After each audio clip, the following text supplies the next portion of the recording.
Good morning. आप देख रहे हैं सुबह पाकिस्तान। मैं हूं आपकी मेजबान सलमा कौस और मैं हूं हाफिज नजमुस साकिब। उम्मीद करता हूं आप लोग खैरियत से होंगे, जहां पर भी होंगे खुशबाश होंगे। हफ्ते का आगाज़ है एक अच्छी सी मुस्कुराहट के साथ करें और इस उम्मीद के साथ करें कि इस हफ्ते के आपके जितने काम हैं उसको इसी हफ्ते मुकम्मल कर लेंगे। आज का काम कल पर नहीं छोड़ेंगे, क्योंकि कल फिर ज़्यादा काम हो जाएगा और कल का काम परसों पर चला जाएगा। इसी तरह करते करते अगर ये जुम्मे वाले दिन तक काम पहुंचे तो फिर आपका वीकेंड खराब हो जाएगा। जैसे हमारा होमवर्क होता था ना स्कूल में कि टीचर कहती थी आज का काम जरूर आज करना है, छुट्टी की है तो कल काम करके आए, वरना डबल काम हो जाता है, बर्डन बढ़ जाता है। बेशक कुरान करीम में इरशाद बारी ताला है वतुइज़्ज़ु मन तशा वतुज़िल्लु मन तशा। बेशक अल्लाह जिसे चाहे इज्जत देता है और जिसे चाहे जिल्लत देता है। सबसे पहले तो आपने इन दोनों फैसलों को तस्लीम करना है। लोग जेलस हो जाते हैं किसी की तरक्की से और फिर ना मुख्तलिफ हथकंडे अपनाना शुरू कर देते हैं। आप लोग डिफेमेशन की हम लोग कैंपेन्स देखते हैं, वो शुरू हो जाती हैं। तो सबसे पहले तो आप ये एक्सेप्ट करें कि अल्लाह जिसको इज्जत दे रहा है वो उसका हकदार है, वो उसको मिली है, उसके लिए उसने मेहनत की है या उसकी लक है, लेकिन ये अल्लाह की तरफ से है। किसी की भी कामयाबी को ना आप ये ना नापा तोला करें कि इसमें फलाने की सिफारिश शामिल है, इसमें फलाने की वजह से ये हो गया, उसने ये काम किया था इस वजह से ये हो गया। इसको सिर्फ इसी तरह से एक्सेप्ट किया करें कि अल्लाह की तरफ से हुक्म था तो उसके साथ ये मामला हुआ है। और आपके साथ भी जो फैसला होता है, आपके साथ भी जो मामलात होते हैं, चाहे रोज़मर्रा के हों चाहे आपकी कोई प्लान्स हों, तो उसमें यकीन रखा करें कि अल्लाह जो है वो बहुत बेहतरीन आपके लिए चाहते हैं और ये शायद आपका वक्त ना हो, आगे आने वाला आपका वक्त बहुत बेहतर होगा। एग्जैक्टली। और नजम अल्लाह ताला से बेहतर ना रिस्क की ना इज्जत की तकसीम कोई कर सकता है, तो अल्लाह ताला की रजा को कबूल करना चाहिए। खुले दिल से, बड़े दिल से दूसरों की जीत को तस्लीम करें, दूसरों के नाम और मकाम को तस्लीम करें और इसी में खुश रहना सीखें। जब आप दूसरों की खुशी में खुश होंगे तो आपके रास्ते आसान होते चले जाएंगे। आगे बढ़ते हैं नजम, आज की अहम तरीन डेवलपमेंट से आगाज कर लेते हैं आज के प्रोग्राम का।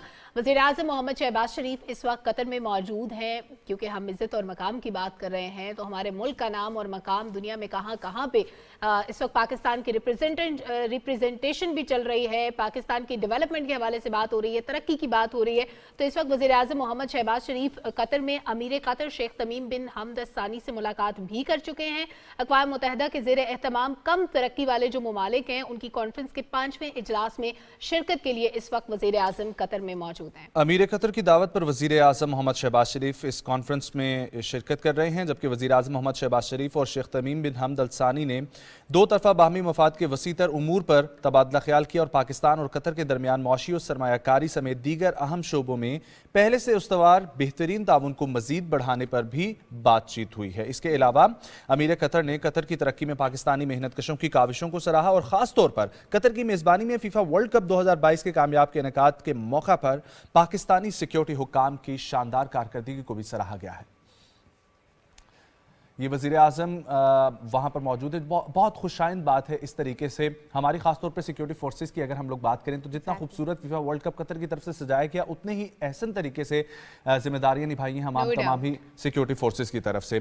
एक थोड़ी सी सैड न्यूज़, और सैड न्यूज़ ये है क्योंकि हमारे पाकिस्तान के जितने भी एक्टर्स हैं, चाहे वो स्टेज आर्टिस्ट हों चाहे वो TV के आर्टिस्ट हों, उन सब के उस्ताद माने और जाने पहचाने वाले दुनिया में जिनका नाम पाकिस्तान की जो है स्क्रीन जिनको अगर कहा जाए तो वो गलत नहीं होगा, पाकिस्तान के सबसे लेजेंड एक्टर जनाब कवी खान साहब कल एक मुख्तसर सी जो है वो अलालत के बाद खालिक हकीकी से जा मिले हैं। गुर्दे के मर्ज़ में मुब्तला थे। स्टेज, TV और फिल्म के शोबे में बाकमाल किरदार अदा किया है वज़ीर आज़म मोहम्मद शहबाज शरीफ ने भी, और मुस्लिम लीग नून की चीफ ऑर्गेनाइज़र मरियम नवाज साहिबा का भी कवी खान के इंतकाल पर इजहार अफसोस। वज़ीर आज़म ने मरहूम की बुलंदी दर्जात के लिए दुआ भी की है, कवी खान के ख़ानदान से इजहार ताज़ियत भी किया है और वज़ीर आज़म ने बड़ा इंपॉर्टेंट मैसेज भी दिया। उन्होंने कहा कि कवी खान अपने आप में एक पूरा इंस्टीट्यूशन थे। रेडियो पाकिस्तान से उन्होंने आगाज़ किया था और पाकिस्तान टेलीविज़न के जो स्टार्टिंग में जो अदाकार जिन्होंने पाकिस्तान टेलीविज़न पे काम किया उनमें शुमार होता था कवी खान साहब का। बहुत बड़ा नाम, बिलाशुबा बहुत बड़ा इंस्टीट्यूशन अपने नाम में, अपने आप में, और उनका इंतकाल जाहिर है कि हमारी ड्रामा इंडस्ट्री के लिए, हमारी टेलीविजन इंडस्ट्री के लिए एक बहुत बड़ा लॉस है जिसको फिल करने के लिए शायद हमें आइंदा कई साल दरकार होंगे। No doubt. और जिस तरीके से कहा जाता है ना वर्सेटाइल एक्टर, तो वो नो डाउट बहुत ही वर्सेटाइल एक्टर थे। हम उनका अगर देखें कुछ ड्रामा जैसे थे जिसमें वो सूफी का किरदार निभा रहे हैं, कुछ ड्रामा जैसे जिसमें वो बीमार बुजुर्ग का उजाला, बड़े अच्छे उनके ड्रामास थे, बहुत खूबसूरत जो है वो ड्रामास थे। और बल्कि हाँ उनकी कुछ अगर झलकियां हम देख सकें जरूर। सुकून में उस ज़ात को नहीं भुलाना चाहिए जिसके तवस्सुत से ये सब कुछ मिलता है। मोहब्बत की आजमाइश में किसी का ज़र्फ मत आजमाना, सिर्फ अपना ज़र्फ दिखाना। इंसान बनकर सोचना, खुदा बनकर फैसला कभी न कर। कभी भी फैसला मत क्या करना। बात है। कवि खान साहब जिस तरह डायलॉग की अदायगी करते थे ना, इससे ज्यादा हकीकत के करीब अदाकारी में कहती हूँ कि बहुत कम लोग ऐसे होंगे जो कर सकते होंगे। हमारी दुआ है कि अल्लाह ताला उनके दर्जात बुलंद फरमाए। और कुछ क्योंकि हम बहुत सारे फैक्टर्स डिस्कस करते हैं, ना सिर्फ जो हैपनिंग्स होती है उनसे मुतालिक, बल्कि हमारे इन्वायरमेंट के बारे में ज़रूर बात हमारे प्रोग्राम में शामिल होती है कि इन्वायरमेंट को कैसे प्रोटेक्ट करना है, हमने कैसे अपने माहौल को बेहतर बनाना है। और जब हम इन्वायरमेंट की बात करते हैं तो माहौलियाती आलूदगी एक बहुत बड़ा चैलेंज है जिससे हम निमटने की कोशिश कर रहे हैं। हर इंडिविजुअल की एफर्ट हमें दरकार होगी इस सिलसिले में, ताकि आइंदा आने वाले सालों में हम ये जो फ़ज़ाई आलूदगी है इसका खात्मा कर सकें। और जो सबसे ज़्यादा चीज़ हमारे माहौल को नुकसान पहुँचाती है वो है प्लास्टिक। प्लास्टिक से क्या होता है कि आइंदा हज़ारों साल तक भी वो डिसॉल्व नहीं होता ज़मीन के अंदर, हम फेंकते जाते हैं, वो ढेर लगते जाते हैं। और उसके बाद प्लास्टिक का इस्तेमाल, पॉलीथीन के बैग पे भी पाबंदी लगी, प्लास्टिक की चीज़ों के इस्तेमाल पे पाबंदियां लगती हैं, लेकिन क्योंकि एक ज़िंदगी का हिस्सा बन चुका है, इसको हम मुकम्मल तौर पर तर्क ना कर पाते हैं, ना कर रहे हैं, किसी न किसी तरह से वो हमारी जिंदगियों में शामिल है। तो लेकिन ये इजाफा जो है ये कितना नुकसानदेह है नजम हमारे लिए। ये हम इस हवाले से रिपोर्ट देखते हैं पेशावर से अरशद खान साहब की।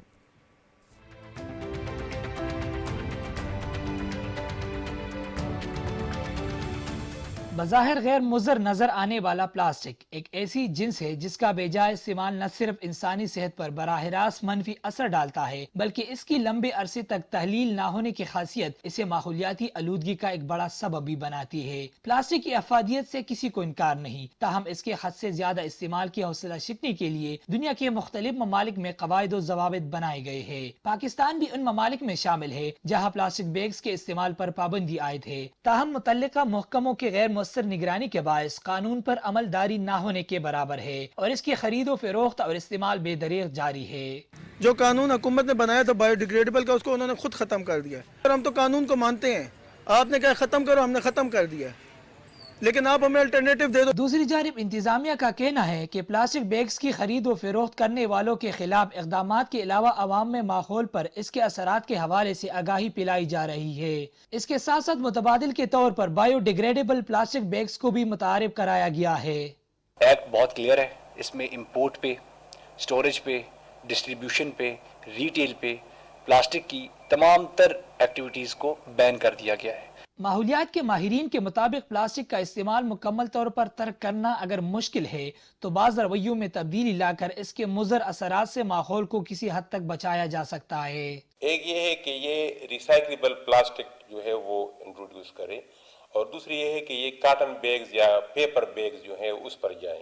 आम आदमी के लिए हम ये पैगाम देते हैं कि प्लास्टिक में जहाँ तक ज़रूरत न हो उसमें कमी ले आए। हम ये जो दूध और दही है ये भी हम घर से बर्तन लेके उसमें लाते थे, आजकल ये ट्रेंड ख़त्म हो गया है, तो इस ट्रेंड पर हमें दोबारा रिव्यू करना होगा। एक अंदाजे के मुताबिक पाकिस्तान में सालाना 25 से 30 लाख टन प्लास्टिक से बनी अशिया तैयार की जाती हैं, जो एक दफा इस्तेमाल के बाद नाकारा हो जाती हैं और आखिरकार कूड़े के ढेर में पहुंच जाती हैं। अच्छा, अब सीन ये है कि आप लोगों के पास जब भी प्लास्टिक पहुंचता है, किसी भी सूरत में पहुंचता है, अब जिस तरीके से पहले जिक्र किया सलमा ने कि प्लास्टिक हम लोग बंद तो नहीं कर सकते, हमारी रोज़मर्रा की चीज़ों में इस्तेमाल हो रहा है, तो जब आपके पास पहुंचता है तो उसको अच्छे तरीके से डिस्पोज तो किया जा सकता है। आपके पास डस्टबिन मौजूद होगी, और डस्टबिन अगर मौजूद नहीं भी है तो उसको कुछ देर के लिए संभाल के रख लें। आप अपनी गाड़ी के अंदर सेफ रख सकते हैं, अपने पास अपने बैग में या किसी भी जगह पे उसको सेफ रख सकते हैं, लेकिन प्रॉपर तरीके से उसको जाके डिस्पोज कर दिया करें। हम लोग ये जगह जगह फेंक देते हैं ना, प्रॉब्लम इससे क्रिएट होती है। और कोई भी चीज़ जगह जगह नहीं फेंकनी होती, ना सिर्फ प्लास्टिक बल्कि कागज, कोई भी चीज़। लेकिन हाँ, इसका ज़रूर जो है ना वो ख्याल रखें। बात करते हैं जी PSL की। एक सीजन चल रहा है, फेस्टिविटी चल रही है पाकिस्तान में, और रावलपिंडी में आजकल मैदान सजे हुए हैं, और सलमा की इस्लामाबाद यूनाइटेड कल जीत गई है 2 विकेटों से। कोयटा ग्लैडिएटर्स को उसने शिकस्त दी है, तकरीबन 8 विकेट का नुकसान इन्होंने उठाया, लेकिन 2 विकेटों से जीत गए और आखिरी ओवर में जाके इन्होंने गेम पूरी की है। 63 रन जड़े हैं जी कॉलिन मंट्रो ने, जबकि दूसरी तरफ फजलुल हक फारूकी की 3 विकेटें हैं। लाहौर कलंदर्स के बाद इस्लामाबाद यूनाइटेड की भी प्ले ऑफ मरहले में रसाई पहुंच चुकी है, और आज का मैच जो होने वाला है, रावलपिंडी वालों इस्लामाबाद वालों जाके ज़रूर देखना। लेकिन अगर आप लोग जाकर नहीं देख सकते तो PTV स्पोर्ट्स HD पर बराह रास्त भी देख सकते हैं। आज 22वां मैच है, क्वेटा ग्लैडिएटर्स और कराची किंग्स रावलपिंडी में आमने सामने होंगे। मैच शाम 7 बजे दिखाया जाएगा। दोनों टीमों के दरमियान रवा सीजन का ये दूसरा मैच है। पहले मैच में क्वेटा ग्लैडिएटर्स ने 6 रन से कामयाबी हासिल की थी। और पॉइंट्स टेबल की अगर हम लोग बात करें तो इस वक्त कराची किंग्स की टीम 5वें नंबर पर मौजूद है। तो कराची वालों के हालात बहुत माड़े चल रहे हैं, वो जिसको कहते हैं ना कि बुरे हालात चल रहे हैं, तो ऐसी सिचुएशन नजर आ रही है। हाँ, लेकिन अच्छा खेलने के लिए अच्छी सेहत भी जरूरी होती है। और ये जो लोग एक्सरसाइजेस करते हैं बहुत ज्यादा, ये प्रोटीन्स बहुत ज्यादा लेते हैं, है ना नजम? क्योंकि आप भी फिटनेस फ्रीक हैं तो आपको भी पता होगा कि प्रोटीन कितना इंपॉर्टेंट होता है। हर किसी के लिए नहीं, लेकिन जाहिर है अगर आपको डॉक्टर ने भी रिकमेंड किया, आपके ट्रेनर ने भी रिकमेंड किया है, तो जाहिर है फिर तो आप खा सकते हैं। अच्छा, जो लोग गोश्त नहीं खा सकते ना, उनके लिए अल्लाह ताला ने ऐसे जबरदस्त किस्म के अल्टरनेट दुनिया में पैदा किए हैं कि आप बहुत से सोर्सेज से प्रोटीन ले सकते हैं। तो एक बड़ा अच्छा सोर्स चने होते हैं प्रोटीन के लिए। तो अगर आप चने खाते हैं तो आपकी जो गोश्त की रिक्वायरमेंट है वो भी पूरी हो जाती है। वैसे तो चने बहुत ज्यादा लोगों को पसंद नहीं होते, कहते हैं कि घोड़ों की खुराक है, लेकिन मुझे पर्सनली बहुत पसंद है। चाहे वो चाट हो, चने का सालन हो, नान चने हो, बस किसी भी फॉर्म में चने होने चाहिए, वो बड़े मजेदार लगते हैं। नो डाउट चने बहुत अच्छे होते हैं। और चनों के हवाले से हमारे पास लकी मरवत से रिपोर्ट है, अनवर ज़ेब मरवत की, आप लोग वो देखें।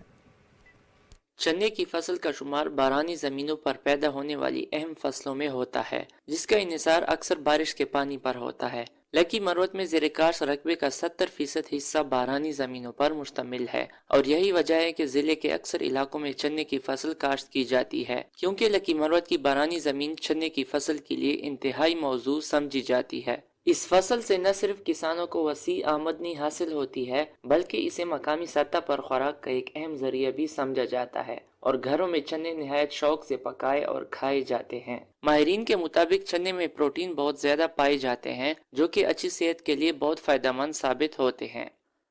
इस साल तकरीबन 40,000 एकड़ के लगभग रकबे पर चने की फसल काश्त हुई है और इससे इंशाल्लाह उम्मीद ये की जाती है कि तकरीबन 3 लाख मन इसकी से शायद पैदावार आ जाए। चने की फसल अक्टूबर में काश्त की जाती है, जबकि मार्च के महीने में फसल मुकम्मल तौर पर तैयार हो जाती है। चने की फसल को बहुत कम पानी की ज़रूरत होती है और बारानी इलाकों में चने की फसल पर 1 या 2 मरतबा बारिश हो जाए तो बहुत अच्छी फसल हासिल होती है। महकमे ज़राअत के माहिरीन का कहना है कि चने की फसल की जड़ों में नोड्यूल्स पाए जाते हैं, जो कि ज़मीन की ज़रखेज़ी में निहायत अहम किरदार अदा करते हैं। लकी मरवत में रिवायती तौर पर चने की फसल को काश्त करने के बाद इसे आग पर पकाया जाता है और फिर चने के दानों को निकालकर खाए जाते हैं, जो कि इलाकाई तौर पर बहुत मकबूल डिश समझी और पसंद की जाती है। चने खाएं और सेहतमंद हो जाएं। अच्छा, अब खबर ये है हमारे पास कि जिस तरीके से सलमा वो कहती है ना कि फैशन का ट्रेंड चलता है, तो इसी तरीके से मुझे तो ये लगता है कि टेक्नोलॉजी का भी ट्रेंड चलता है। चैट जीपीटी आया, चैट जीपीटी के बाद माइक्रोसॉफ्ट ने AI बॉट के नाम से अपना एक आर्टिफिशियल इंटेलिजेंस सॉफ्टवेयर निकाल लिया और अब व्हाट्सएप भी मुतारिफ करवाने जा रहा है चैट जीपीटी जैसे ही आर्टिफिशियल इंटेलिजेंस टेक्नोलॉजी पर मबनी चैट बोट का इजाफा। और मार्क ज़करबर्ग ने कहा है कि कंपनी की जानिब से तख्लीकी आर्टिफिशियल इंटेलिजेंस टेक्नोलॉजी की सर्विसेज का हिस्सा बनाने के लिए एक आला सतह का प्रोडक्ट ग्रुप तश्कील दिया गया है और इस हवाले से व्हाट्सएप और मैसेंजर के लिए टेक्स्ट पर मबनी AI टूल्स की आजमाइश से आगाज होगा, जो कि मुमकिन तौर पर चैट जीपीटी की तरह ही चैट बोट्स के तौर पर काम करेगा और आप लोग इसको कुछ भी ऑर्डर कर सकते हैं। अब व्हाट्सएप पे आपकी ज़्यादातर कन्वर्सेशन होती हैं, सो कन्वर्सेशन में आप उसको क्या लिखेंगे? मतलब कोई बंदा अगर परेशान होगा अपनी बेगम से, तो वो उसको क्या व्हाट्सएप को ये बोलेगा कि अच्छे बहाने निकाल के बेगम को मनाने का तरीका बताओ और उसके बाद आपके सामने एक लिस्ट आ जाएगी। क्या बेगम के लिए फूल ले जाएं, बेगम के लिए अच्छा सा बैग ले जाएं, बेगम को खाने को ले जाएं, चॉकलेट ले जाएं, बहुत सारे ऑप्शंस आ जाएंगे। हम लोग लिखेंगे बेगम को मनाने का सस्ता तरीन तरीका बताओ। देखिए, तरीका तो तरीका होता है, सस्ता हो या महंगा हो। एनीवेज, अब मैं आपको जरा लेके चलती हूँ कायनात की सैर कराने के लिए। निज़ाम शम्सी के सियारों में आप खोने वाले हैं। निज़ाम शम्सी में क्या तब्दीलियां आ रही हैं उस हवाले से मैं आपको बताती हूँ कि ज़ोहरा और मुश्तरी 2 सियारे ऐसे हैं जो कि आपस में बहुत करीब आने वाले हैं। एग्जैक्टली, और वो आपको सरगोशी करते हुए दिखाई देंगे, खुसक खुसक करते हुए दिखाई देंगे। और ये जो इनका करीब आना होता है, ये जंक्शन के नाम से जाना जाता है, जब कोई सियारा चांद, सितारे या दूसरे सियारे के करीब जाहिर होता है। लेकिन नासा के मुताबिक पिछले कुछ हफ्तों के दौरान सियारे एक दूसरे के करीब आ रहे हैं, लेकिन हकीकत में वो अब भी 400 मिलियन मील دور ہیں, یعنی وہ فاصلہ بہت زیادہ ہوتا ہے لیکن ظاہر ہے انسانی آنکھ اس کو دور سے دیکھتی ہے تو بہت زیادہ قریب دکھائی دیتے ہیں. تو یہ جو قریب آنا ہے اس کا نام ہے جنکشن, یہ آپ نے یاد رکھنا. کیا بات ہے. تو یہ جو دو سیارے ہیں ان کے درمیان ابھی بھی 400 میل کا فاصلہ ہے. 400 ملین میل, 400 ملین میل, 400 ملین میل, سیریسلی 400 ملین میل کا فاصلہ, اتنا بڑا فاصلہ ہے لیکن پھر بھی یہ کتنے قریب دکھائی دے رہے ہیں. یہ اللہ کا نظام ہے, اور اللہ کا نظام جب آپ کو نظر آتا ہے نا واللہ یہ آپ کے منہ سے بے ساختہ نکل جاتا ہے کہ کوئی تو ہے جو نظام ہستی چلا رہا ہے اور وہی خدا ہے بے شک. اور اسی حوالے سے ایک اور خبر ہے جو کہ بہت کمال کی خبر, ناردرن لائٹس کے حوالے سے. یہ ایک آئی لینڈ کا واقعہ ہے. آئس لینڈ سے برطانیہ کی طرف ایک فلائٹ جا رہی تھی اور اس فلائٹ کے دوران سفر کرنے والے جو طیارے کے مسافر تھے انہوں نے ایک بہت ہی حیران کن منظر دیکھا, اور یہ حیران کن منظر آپ لوگوں کی بھی اس وقت اسکرین پر موجود ہے. کتنی خوبصورت چیزیں آپ کو نظر آ رہی ہیں. یہ کوئی آرٹیفیشل ایفیکٹ نہیں ہے, یہ کوئی کسی قسم کا گرافک ڈیزائنر کی کوئی تصویر بنائی ہوئی نہیں ہے, یہ اللہ کی قدرت, اللہ سے بڑا کوئی آرٹسٹ نہیں ہے اس دنیا میں. یہ جہاز آئی لینڈ سے مانچسٹر جا رہا تھا جب برطانیہ کا آسمان اس خوبصورت منظر سے بھر گیا جسے ناردرن لائٹس کہا جاتا ہے. ناردرن لائٹس قدرت کا شاندار لائٹ شو ہے جسے اورورا بورلیس بھی کہا جاتا ہے, اور یہ نظارہ اس وقت ہوتا ہے جب سورج کی سطح پر ہونے والے دھماکے جنہیں سولر فلیئرز کہتے ہیں زمین کی فضا میں موجود گیسوں سے ٹکرا کر سرخ, سبز اور جامنی رنگ کے چمکتے ہوئے بینڈز بناتے ہیں جو آپ کو نظر آ رہے ہیں. اتنا خوبصورت جو ہے وہ یہ نظارہ ہے کہ میں تو یہ سوچ رہا ہوں کہ جس کو نظر آ رہا ہوگا اس کے منہ سے, اس کی زبان سے, اس کی آنکھوں سے کیا کیا دیکھ رہا ہوگا اور کیا کیا وہ نکل رہا ہوگا. کیا بات ہے. اللہ تعالیٰ کی قدرت کے شاہکار ہم دیکھتے ہیں, جا بجا ہمیں نظر آتے ہیں.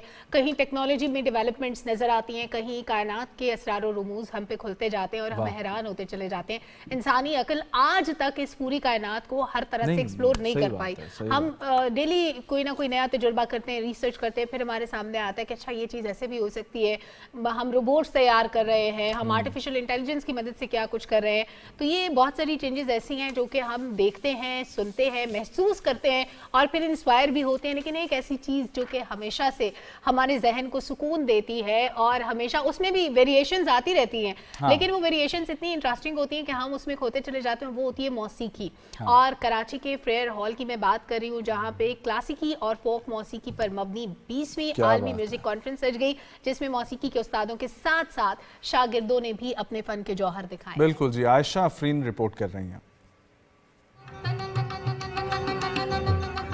موسیقی کی دھنوں پر سجی 20ویں عالمی میوزک کانفرنس میں طبلے کی سنگت, سروں کے ملاپ اور موسیقاروں کے راگ نے 4 چاند لگا دیے. 2 روزہ میوزک کانفرنس کے پہلے روز گلوکاروں اور موسیقاروں نے اپنے فن سے لوگوں کے دل جیت لیے.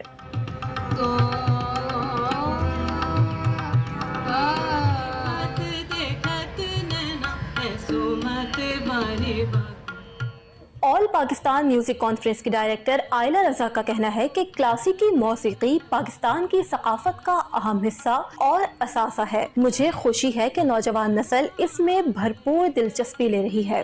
اب ہمیں بہت خوشی ہے اس بات کی. اوور ٹائم یہ ہوا ہے کہ اب آپ دیکھیں گے, ہمارا لائن اپ بھی دیکھیں گے تو اس میں بہت نوجوان فنکار بھی ہیں. تو یہ ہم نے اب سیشن اس سال سے شروع کیا ہے جو کہ اب ہم ہر سال کیا کریں گے کہ ایک سیشن پیورلی اسٹوڈنٹ پرفارمنسز کے لیے ڈیڈیکیٹڈ ہوگا. یہ جو کام ہے کلاسیکل موسیقی جو ہے یہ اصل بیس موسیقی ہے, اس کے بغیر کوئی بھی فنکار نہیں بن سکتا. اس وقت ہماری ینگ جنریشن ہے اس کو بہت زیادہ کلاسیکل میوزک کا شوق پیدا ہو گیا ہے اور یہ بڑی اچھی بات ہے. محفل میں موسیقی کا ذوق رکھنے والے افراد نے بڑی تعداد میں شرکت کی. ان کا کہنا تھا کہ ایسے شاندار میوزک فیسٹیول سے کلاسیکل موسیقی کو نئی زندگی ملے گی. یہ محفل ایک بہترین موقع ہے سب کانٹیننٹ کے کلاسیکل میوزک کو جاننے کے لیے. یہ ایسے فیسٹیول ہوتے رہیں اور انشاءاللہ تعالی سب اس میں اپنا اپنا پارٹ ادا کرتے رہیں. اتنے سارے لیجنڈز میرے سامنے بیٹھے تھے تو یہ میرے لیے بہت خوش قسمتی کی بات ہے کہ میں نے ان کے سامنے پرفارم کیا. محفل موسیقی میں ٹھمری, خیال کی گائیکی اور کلاسیکی موسیقی کے کئی رنگ پیش کیے گئے جنہیں سن کر شائقین جھوم اٹھے. मुझे ये देख के बहुत अच्छा लग रहा था कि लोग बाहर निकलते हैं जब भी इस किस्म के कुछ मौके हमारे पास एंटरटेनमेंट के आते हैं, और बेसिक नेसेसिटी की जब हम लोग बात करते हैं तो एजुकेशन, हेल्थ और एंटरटेनमेंट तीनों मौजूद होती हैं। सो एंटरटेनमेंट जब आपके मुल्क में हो रही हो, आपके शहर में, आपके आसपास किसी भी हॉल में मुनक्कद हो, वहाँ पर ज़रूर जाया करें। ये आपको बहुत कुछ सिखाती है। और सिखाने की जहाँ तक बात हुई तो मोबाइल फ़ोन्स बहुत कुछ सिखाते हैं, टेक्नोलॉजी बढ़ती जा रही है, लेकिन आपके पास बहुत कम टाइम भी आजकल है क्योंकि आप लोग काम पे भी जाना होता है। और जब आपको मैं ऐसी खबर दूं कि एक ऐसा चार्जर आ रहा है जो आपकी बैटरी को जो है ना वो 5 मिनट में चार्ज कर देगा। ये तो हर किसी को चाहिए, तो मुझे भी चाहिए कि 5 मिनट में बैटरी चार्ज, घंटों चार्जिंग पे लगाना फ़ोन को। ये एक सब्र आजमा और तकलीफ दे मरहला है क्योंकि हम इतने ज़्यादा डिपेंडेंट है फ़ोन पे कि समटाइम्स वॉशरूम में भी मोबाइल हमारे साथ ही जाता है। अल्लाह माफ़ करे। वैसे एक स्मार्टफोन की एक कंपनी है जिन्होंने 300 वॉट फास्ट चार्जिंग टेक्नोलॉजी तैयार की है और 0 से 100% तक की ये चार्जिंग मुकम्मल की इसने 5 मिनट में। कंपनी की जानिब से ये वीडियो भी मुजाहिरा किया गया है। 4100 mAh की बैटरी को मुकम्मल किया गया है और तकरीबन बैटरी 0 से 50 तक सिर्फ और सिर्फ 2 मिनट में पहुंची थी। क्या बात है। अच्छा, वैसे पहले मुझे ये अवेयरनेस नहीं थी, इतना पता नहीं था नजम, लेकिन मुख्तलिफ मोबाइल ख़रीदने के बाद, बैटरियों से धोखा खाने के बाद मुझे ये अंदाज़ा हुआ कि आप जब मोबाइल फ़ोन ख़रीदें तो उसकी बैटरी की कैपेसिटी ज़रूर चेक कर लें।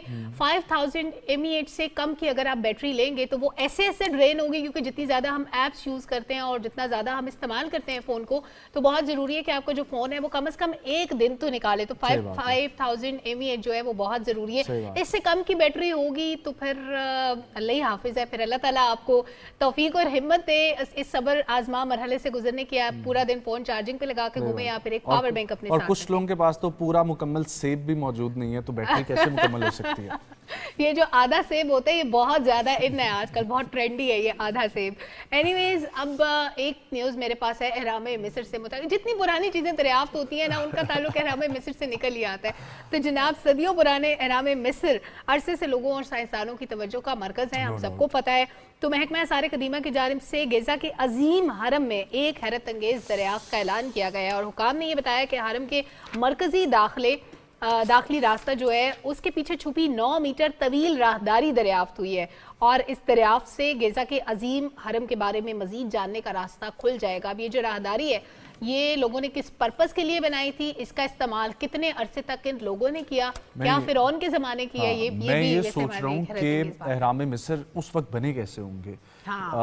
फिर बनाने के बाद काफ़ी अरसे से जब दुनिया की आंखों के सामने मौजूद हैं तो उस पर तहकीक चल रही है और अभी जाके एक नया दरवाज़ा खुला और उस दरवाजे के अंदर क्या क्या मिलेगा, कुछ ना कुछ तो हैरानकुन चीज़ ऑब्वियसली मिलेगी। मेरे लिए सबसे इंटरेस्टिंग चीज़ होती है ये जो हुनूत की हुई लाशें होती है ना, जो ममीज होती है।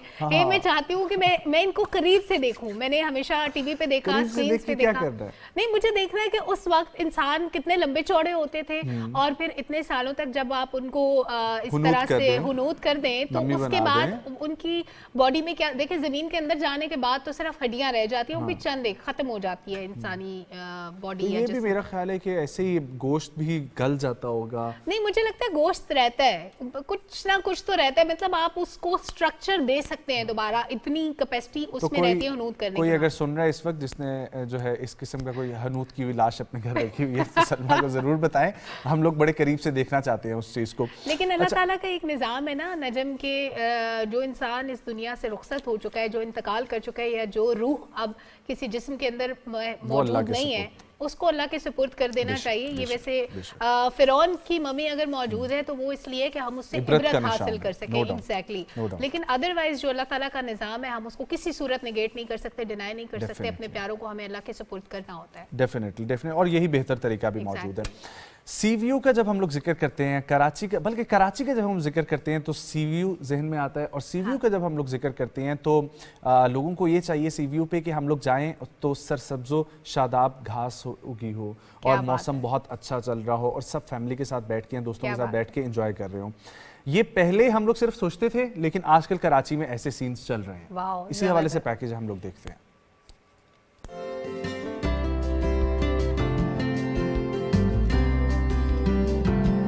ये है कराची का सबसे मशहूर साहिल सीवीयू। अगरचे कराची में बेशुमार तफरीही मकामात हैं, लेकिन साहिल समंदर की बात ही अलग है। साहिल समंदर से लगाव रखने वाले बेशतर अफराद सीवीयू का ही रुख करते हैं। इसे मजीद पुरकशिश बनाने के लिए इंतजामिया की जानिब से 35 एकड़ से जायद रकबे पर हरियाली के लिए घास लगाई गई है, जहां कराची के रिवायती फूल और दरख्त खूब फल फूल रहे हैं। सी व्यू से अच्छी कोई जगह तो है नहीं, इसको और भी जो है ना जी डिज़ाइन करना चाहिए अच्छे तरीके से। हम इस्लामाबाद से आए हैं, यहाँ क्लिफ्टन बहुत अच्छा लगा है।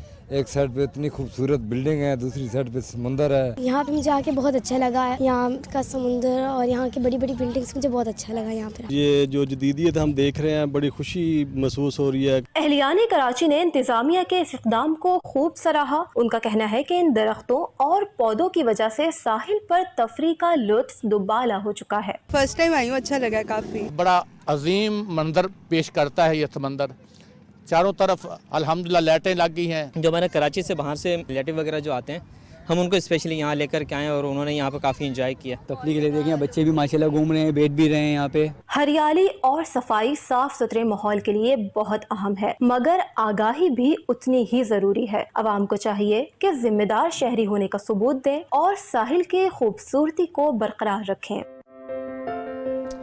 कितना खूबसूरत लग रहा है हमारा कराची, हमारा सी व्यू, हमारा पाकिस्तान। अल्लाह इसी तरीके से सरसब्जो शादाब रखे। आमीन आमीन। और ये सिर्फ कराची नहीं, अगर आप इस्लामाबाद, जो कराची के रहने वाले हैं वो आएंगे तो आपको इस्लामाबाद भी इतने खूबसूरत लगेगा। प्लान, खूबसूरत, साफ सुथरा शहर जहाँ में हम इस वक्त बैठे हैं।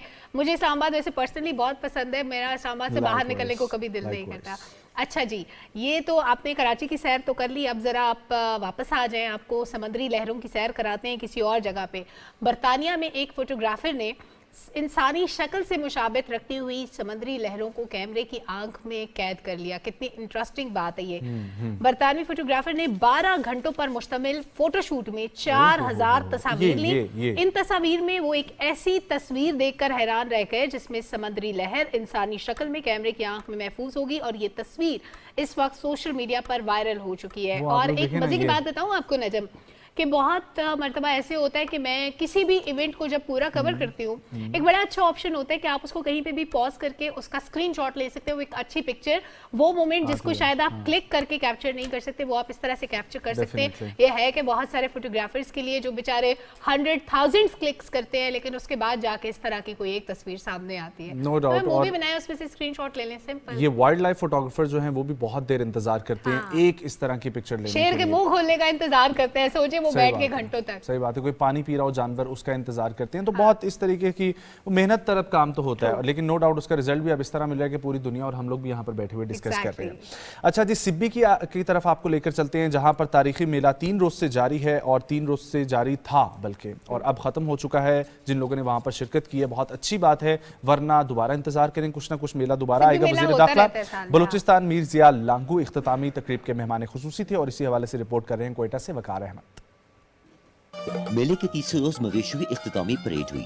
नेज़ाबाजी, घुड़दौड़ और इलाकाई म्यूजिक शोज पेश किए गए। आला नस्ल की मवेशियों पर अगर मर्दों का फोकस रहा तो रिवायती कशीदाकारी और घरेलू दस्तकारी की मसनूआत खवातीन की तवज्जो का मरकज रही।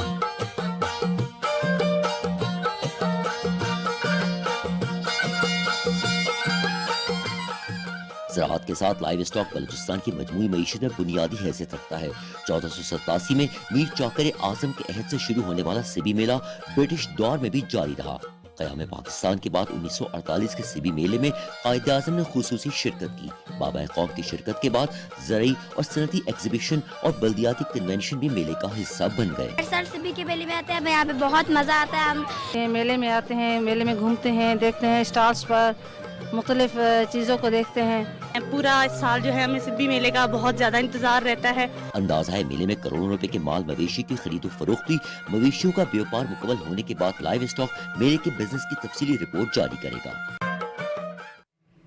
ये मेले, ये रौनकें, ये रानाइयाँ, ये यूं ही जारी रहते हैं, और ये हमारी सकाफत है, हमारा कल्चर है। इस तरह के फेस्टिवल्स जिसमें ना सिर्फ हमें अपने वर्षे को मज़ीद करीब से जानने का मौका मिलता है, बल्कि इसमें ये जो एक ट्रेडिशनल सा म्यूज़िक इसकी रिपोर्ट में भी हम देखते हैं ना, वो भी हमारे दिमाग के पता नहीं कौन कौन से गोशों को एक्टिवेट कर देता है। मतलब हम खो जाते हैं, कल्चर होता ही ऐसा है। एग्जैक्टली। और ये वो कल्चर है जिससे हमने अपने नौजवानों को रोशनास कराना है। ये हमारे नौजवानों के लिए बहुत हेल्दी एक्टिविटीज़ होती हैं, इस तरह के मेले, फेस्टिवल्स ہوتے ہیں, بہت سارے یونیورسٹیز بہت سارے اس طرح کے پروگرامز کنڈکٹ کرتی ہیں. پچھلے دنوں بھی ہم نے ایک ڈسکس کیا تھا بہاولپور یونیورسٹی میں, اور اس طرح سے یہ سلسلہ چلتا رہتا ہے. لیکن چونکہ یونیورسٹی کا ذکر ہو رہا ہے تو یونیورسٹیز کا کام صرف میلے دکھانا نہیں ہے, صرف فیسٹیولز کرانا نہیں ہے, بلکہ تعلیم ایک بنیادی مقصد ہے جس کے لیے ہمارے اسٹوڈنٹس وہاں جاتے ہیں. سوال یہ پیدا ہوتا ہے کہ کیا جس طلب کو لے کے ہمارا اسٹوڈنٹ جاتا ہے وہ طلب پوری ہوتی ہے, وہ ریکوائرمنٹ پوری ہوتی ہے, وہ ضرورت پوری ہوتی ہے, کیا سکھایا اور پڑھایا جاتا ہے, اور جو سکھایا اور پڑھایا جاتا ہے اگر اس میں کوئی کمی ہے, اگر اس میں کوئی تشنگی ہے, تو اس کو فلفل کرنے کے لیے کیا ہمارے پاس کوئی پلان موجود ہے, کیا کوئی بندوبست ہمارے پاس موجود ہے. اور اگر ہمارا اسٹوڈنٹ اپنے ٹیچر کے ساتھ کنیکٹڈ نہیں ہے, تعلیمی عمل مکمل ہونے کے بعد بھی ٹیچر کو نہیں پتا کہ میرا اسٹوڈنٹ کس ذہنی پریشانی سے گزر رہا ہے, کیا اس کی زندگی میں کچھ ایسا چل رہا ہے جو نہیں ہونا چاہیے, کیا وہ ایسے لوگوں سے ملتا اٹھتا بیٹھتا ہے ان کے ساتھ جن کے ساتھ اس کو نہیں ملنا چاہیے, باتیں ٹیچرز کو نہیں پتا ہوتی جو کہ پتا ہونی چاہیے. ٹیچر اور اسٹوڈنٹ کا جو کنیکشن ہے, اگر ہم استاد کو روحانی باپ یا روحانی ماں کا درجہ دیتے ہیں تو بہت ضروری ہے کہ آپ کے روحانی والدین کو یہ پتا ہو ایگزیکٹلی کہ آپ کرتے کیا ہیں, آپ رہتے کہاں ہیں, آپ کس کے ساتھ اٹھتے بیٹھتے ہیں, آپ کی سوچنے کا انداز اگر چینج ہو رہا ہے تو کیوں ہو رہا ہے, اور آپ کس طرف جا رہے ہیں. ان ڈائریکشنز کا تعین کرنا بہت ضروری ہے. اور خاص طور پر ایک چیز جو ہمارے معاشرے میں بہت زیادہ ہو گئی ہے, ایکسٹریمزم. اور ایکسٹریمزم ہر لحاظ سے ہم لوگ میانہ روی تو رکھتے ہی نہیں ہے نا, اعتدال پسندی تو ہمارے معاشرے میں ہمیں نظر ہی نہیں آ رہی آج کل. اور ہم لوگ بلیم گیم شروع کر دیتے ہیں ایک دوسرے پہ, کبھی گورنمنٹ پہ ہم لوگ بلیم گیم کرتے ہیں, کبھی ہمارے اپنی جدھر جاب کر رہے ہوتے ہیں ادھر, کبھی جس اسکول میں پڑھ رہے ہیں وہاں پر, کبھی اپنے والدین پر, کبھی اپنے رشتہ داروں پہ, کبھی دوستوں پہ. خود تو کسی چیز کا ہم لوگوں نے ذمہ داری قبول ہی نہیں کرنی. تو ہم لوگوں نے اس پر آج بات کرنی ہے کہ شدت پسندی کو کیسے کنٹرول کیا جا سکتا ہے تھرو ایجوکیشن. اسکول اور کالجز یونیورسٹی ہمیں جوائن کر رہے ہیں اسی پر بات کرنے کے لیے پروفیسر جناب ڈاکٹر شہزاد علی خان صاحب. السلام علیکم sir. Good morning, thank you so much for coming. کیسے مزاج ہیں آپ کے؟ ٹھیک ہے سر. ٹھاک جی. سر شدت پسندی کتنا ضروری ہے کہ اس وقت اس کے اوپر بات ہونی چاہیے ڈفرینٹ اسکول اور کالجز میں بھی اور میڈیا کے اندر بھی؟ میرا خیال ہے اس پہ کافی عرصے سے بات ہو بھی رہی ہے, لیکن ایجوکیشن انسٹیٹیوٹ جو ہیں وہ اتنے انوالو نہیں رہے اس کے اندر. اس پہ جو بات ہوتی ہے وہ پولیٹیکل لیول پہ ہوتی ہے, ہمارے جو ڈیفینس لا انفورسمنٹ ہوتی ہے وہ بات کرتے ہیں, سول سوسائٹی بہت زیادہ واکس کرتی ہے, اسپیچز کرتی ہے, لیکن آپ نے دیکھا ہوگا تو کبھی کوئی ایکسٹریمزم کے اوپر اکیڈیمیا نے اس طرح سے کردار ادا نہیں کیا جو دنیا کی اکیڈیمیا کرتی ہے. تو ڈیفینیٹلی ہونی چاہیے ایجوکیشن حاصل کی ہے اسکول کالج یا یونیورسٹی میں, ہمیں بھی کبھی کوئی اس قسم کی اسائنمنٹ نہیں دی گئی. بالکل اس کی وجوہات ہیں کیونکہ پرسپیکٹیوز ہوتے ہیں نا لوگوں کے, تو بہت سارے ایسے پرسپیکٹیوز ہیں جو کنٹروورشل ہوتے ہیں. اکیڈیمیا ٹرائی کرتی ہے کہ ان کنٹروورشل ٹاپکس پہ نہ جائے, جو کہ غلط ہے. میرے خیال میں اکیڈیمیا جو ہے وہ وزڈم اور نالج کریشن کا ادارہ ہوتا ہے. مطلب ہم نے یونیورسٹی بنائی ہے, یونیورسٹی کا کام کاغذ کی وہ جو ٹکڑے ہیں ڈگریوں کی صورت میں وہ بانٹنا نہیں ہے. 3 بیسک فنکشنز ہوتے ہیں کسی بھی تعلیمی ادارے کے. ایک کہ وہ اسٹوڈنٹس کو اور جو اس کے کلائنٹس ہیں, جو اس کے ٹیچرز ہیں اور جو اس سے حاصل کر رہے ہیں استفادہ, ان کے اندر کریٹیوٹی پیدا کرے. دوسرا ریزن ہوتا ہے کہ ان کے اندر کانفیڈنس پیدا کرے, اور تیسرا ریزن ہوتا ہے یونیورسٹی کا کریکٹر بلڈنگ. تو یہ 3 C's ایجوکیشن کے بڑے امپورٹنٹ ہیں, کریٹیوٹی, کانفیڈنس اینڈ کریکٹر. اب اگر آپ دیکھیں نا, اگر کریٹیوٹی پاکستان میں اکیڈیمیا میں آئے گی تو اس سے نئے طریقے سے ایکسٹریمزم سے نمٹنے میں فائدہ ہوگا. کانفیڈنس آئے گا اسٹوڈنٹ میں تو وہ ایکسٹریمسٹ سوچ اس کی چینج ہوگی. دیکھیں ایک بات یاد رکھیں, ایکسٹریمزم تب ہوتا ہے جب آپ کو کوئی کمپلیکس ہوتا ہے انفیریورٹی. اسٹوڈنٹس بھی اور ٹیچرز بھی اور جو بھی کسی ایکسٹریم لیول پہ جاتے ہیں, فرسٹریشن میں جاتے ہیں نا. فرسٹریشن کب آتی ہے؟ فرسٹریشن تب آتی ہے جب آپ یہ سوچنا شروع کر دیتے ہیں کہ میں کچھ نہیں کر سکتا. ایک انفیریورٹی کمپلیکس کہہ لیں اس کو, وہ آپ کے اندر آ جاتا ہے, تو پھر آپ ریونج والے موڈ میں آ جاتے ہیں. اچھا, یہ جو ہمارے اسٹوڈنٹس ہیں یہ یوزلی آپ نے دیکھا یونیورسٹیز میں کب آتے ہیں؟ FSC کر کے. ان کی عمر 16-17 سال کی ہوتی ہے. 16-17 سال کی عمر میں ویسے ہی انسان جو ہے نا وہ زیادہ ہارمونل اور زیادہ بایو کیمیکل ہوتا ہے. وہ بڑا ایک را مائنڈ ہوتا ہے, اس کو آپ نے کس طرح ٹرین کرنا ہے. تو بالکل آپ نے یہ صحیح کہا کہ یونیورسٹیز کے لیول کے اوپر اگر ہم جو اعتدال پسندی ہے اور لوگوں کو کس طرح سے بات کرنی ہے, لوگوں کو کس طرح رسپیکٹ دینی ہے, یہ بہت امپورٹنٹ ہے سکھانا, بجائے اس کے کہ ہم سائنس اور دنیا جہان کے علم سکھائیں. ایک سبجیکٹ ایتھکس کا اور ایک سبجیکٹ جو, اور ابھی ہم نے یہ کیا ہے, HEC نے آرڈر کیا ہے کہ آپ نے ایتھکس کا ہر اس پروگرام میں نا ایتھکس کے اوپر آپ نے وہ کرنا ہے. اور یہ تو ایک یونینیمس رائے ہے, ہمارے پاس جتنے بھی پروفیسرز آتے ہیں, ڈاکٹرز آتے ہیں, وہ یہی کہتے ہیں کہ ہمیں ایتھکس کو ضرور پڑھانا چاہیے. لیکن جیسے آپ نے کہا کہ اسٹوڈنٹ لیول پہ اس طرح بات نہیں ہوتی تھی, اکیڈیمیا میں بات نہیں ہوتی تھی. اس سے پہلے جب بھی بات ہوئی تو کاؤنٹر اسٹریٹجیز بنانے کے لیے پولیس ڈپارٹمنٹ یا فورسز کے جتنے ڈپارٹمنٹ ہیں انہوں نے کیسے کاؤنٹر کرنا ہے. یقین رکھتے ہیں نا, ہم پریونشن پہ یقین نہیں رکھتے. We are mostly a fire brigade action. لیکن سر پریونشن پہ کام کرنے کے لیے بھی میں چاہتی ہوں کہ آپ ضرور اس پہ بات کریں.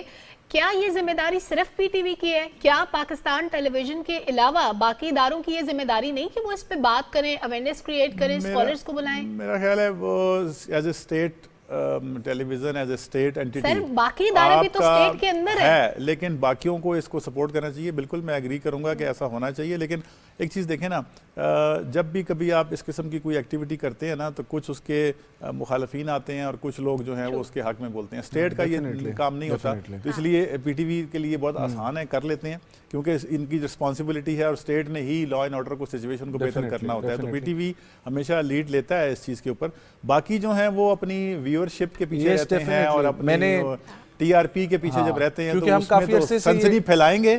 دہشت گردی کے بارے میں یا کسی کے بارے میں سنسنی انگیز قسم کی خبر ملے گی تو تبھی ان کی ٹی آر پی بڑھے گی, which is wrong. لیکن سر ایکسٹریمزم کو ٹریگر کرنے کا یہ بھی تو ایک طریقہ ہے کہ آپ پورا دن سکرینز کو لال رکھیں, غیر ضروری چیزوں کو آپ ہائپ کریٹ کرتے رہیں. بار بار دماغ میں آپ وائلنس دکھائیں گے نا, آپ ایکسٹریمزم دکھائیں گے تو بہت سارے لوگوں کو ایک اسٹیمولس ملے گا, which is wrong. ان کو نہیں دکھانا چاہیے. آپ کی بات بالکل صحیح ہے, زیادہ ایکسٹریمزم کو پروموٹ کرنے کا. اچھا, جو ایکسٹریمسٹ ہوتے ہیں ان کا مقصد بھی یہی ہوتا ہے, کہ زیادہ سے زیادہ لوگ ہمیں سنیں اور ہمیں دیکھیں, اور ہماری جو بھی یہ دہشت گردی ہے اس کو بہت زیادہ لوگ جو ہیں اس کو ویو کریں, وہ ان کا مقصد پورا ہو رہا ہوتا ہے. اگر آپ ان کو اگنور کر دیں, نہ بتائیں وہ چیزیں, تو پھر وہ کرنے پہ کچھ اور سوچیں گے. سر آپ نے اپنی گفتگو میں ایک چیز کا ذکر کیا تھا کہ ہم لوگوں کی فطرت اس قسم کی ہے کہ انفیریورٹی کمپلیکس آتا ہے, اس کے بعد آپ ریونج کی سٹیج پہ جاتے ہیں. پھر ہم لوگوں نے ذکر کیا کہ بچے 16-17 سال کی عمر میں بہت زیادہ بائیو کیمیکل چینجز کی وجہ سے را دماغ اور اس وجہ سے بھی یہ شکار ہوتے ہیں. میں نے سر اس انالیسس پہ پہنچا ہوں کہ 25-26 سال کا یا 30 سال کا بھی بندہ, اس کی انسانی فطرت میں کوئی ایسی چیز ہے کہ جب اس کو چیز بری لگتی ہے یا اس کو کوئی کسی چیز سے کمپلیکس ہوتا ہے, وہ کمپلیکس کسی رشتے سے بھی آ سکتا ہے, وہ کمپلیکس کسی کی مٹیریلسٹک اپروچ سے بھی آ سکتا ہے, وہ وہاں پر پھر اپنے آپ کو نا منفرد, انوکھا, اسپیشل دکھانے کے لیے اپنے اندر کوئی نیگیٹیوٹی جو ہے نا وہ دکھا کے جو ہے اپنے آپ کو یہ شو کرتا ہے کہ یار I am the odd one. ہاں, just to be different from others. تو یہ صحیح ہے, یہ ایک ایکسپیریمنٹل ایج ہوتی ہے, اس میں انسان تجربے کرنا چاہتا ہے. اچھا, دوسروں کے تجربے سے نہیں سیکھنا, خود غلطی کر کے سیکھنا ہے. یہ بھی ایک مائنڈ سیٹ ہوتا ہے. والد سمجھا رہا ہے, ٹیچر سمجھا رہا ہے, وہ کہتے ہیں نہیں ہم نے خود یہ ٹرائی کرنا ہے, بہت زیادہ یہ زیادہ اچھا, خود غلطی کریں گے تو سیکھیں گے. اچھا, غلطی کسی نے کی ہے, بتا دیا کہ اس کے کرنے سے یہ ہوتا ہے, نہیں, دین اسٹل وی ول ٹرائی. تو اس میں بہت امپورٹنٹ رول ہے ہماری ایجوکیشن انسٹیٹیوٹس کا, کہ جو ہمارے اساتذہ ہیں نا, میں ہمیشہ جب بھی جاتا ہوں کسی یونیورسٹی میں یا کہیں بھی میرا کوئی لیکچر ہو یا سیشن ہو, میں ایک بات ضرور کرتا ہوں سب کو. میں یہ کہتا ہوں کہ ہمارے یہاں بھی, آپ نے خود بھی یہ بات کی, ہمارے یہاں نیگیٹو ٹاکس یا نیگیٹیوٹی کے اوپر بہت بات ہوتی ہے, یعنی کہ نیگیٹیوٹی ہی پھیلائی جاتی ہے. آپ کوئی بھی ٹی وی چینل لگا لیں اس وقت, آپ کو بری خبریں مل رہی ہوں گی, کوئی اچھی خبر نہیں ملے گی پاکستان میں. ابھی یہاں بیٹھا ہوں 10 منٹ میں نے بہت پیاری پیاری اچھی خبریں سنی ہیں, بہت زیادہ آپ نے پاکستان کے بارے میں بتایا, تو یہ بہت باقی چینل شاید نہ دکھائیں. سر آدھا گلاس ہے نا بھرا ہوا اور خالی گلاس, ہر چیز نیگیٹیوٹی. تو ہمیں اس وقت ضرورت اس بات کی ہے, میڈیا کو خاص طور پہ, کہ پازیٹیوٹی کو پروموٹ کریں, پازیٹیو تھاٹس کو پروموٹ کریں. جب آپ پازیٹیو تھاٹس کو پروموٹ کرتے ہیں نا, you feel healthy, you feel positive and you feel energetic. Negative thoughts جو ہے یہ کلر ہوتی ہے کسی بھی بچے کے لیے. یونیورسٹی اور کالجز میں کیا کریں؟ یونیورسٹی اور کالجز میں سب سے پہلی بات تو یہ ہے کہ موٹیویشنل ٹاکس جو ہے نا وہ ایک ریگولر فیچر ہونی چاہیے, اور جو ہمارے ٹیچرز ہیں ان کی ٹریننگ بڑی ضروری ہے. وہ پیسمزم نہ پروموٹ کریں, وہ ایتھکس پروموٹ کریں اور پازیٹیوزم پروموٹ کریں کہ انسان جو ہے وہ کیا کر سکتا ہے. سارا دن کلاس میں جا کے آپ یہ بتاتے رہیں کہ آپ یہ نہیں کر سکتے, یہ نہیں کر سکتے, یہ نہیں کر سکتے, ہم تباہ ہو گئے ہیں, ہمارا یہ ہو گیا, آپ ایسے ہیں, آپ ایسے ہیں. اسٹوڈنٹ کیا کریں گے؟ Student will feel that inferiority complex, they will go out and they will revenge, take revenge. So positive behaviour create کرنا, اسٹوڈنٹس کو انکریج کرنا. اور جو ایک آخری بات سب سے جو امپورٹنٹ ہے, پاکستان میں یونیورسٹیز نے ابھی تک ایک جو سب سے اہم کام ہے یونیورسٹیز کا دنیا میں, ہم نے نوکر نہیں پروڈیوس کرنے, جاب سیکرز نہیں پروڈیوس کرنے. ہم نے ڈگری دے کے نوکری کی لائن میں نہیں لگوانا بچے کو.